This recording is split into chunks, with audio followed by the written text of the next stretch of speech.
Just go straight up the hill. This is Midnight in Paris. We have consigned her to Justin Timm's online auction, the Firecracker online auction. She's been a stellar producer for us. I think she's on her fourth baby, fourth or fifth. Every one of them have sold at a Cascade sale. She sold at a Cascade sale, was I think the second or third high seller that year. It's purchased by the Knopfsingers, and we got her when we purchased Knopfsinger's herd.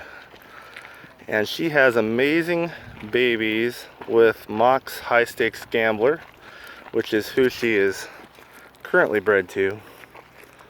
And that is who her baby at side, who sells with her, is out of.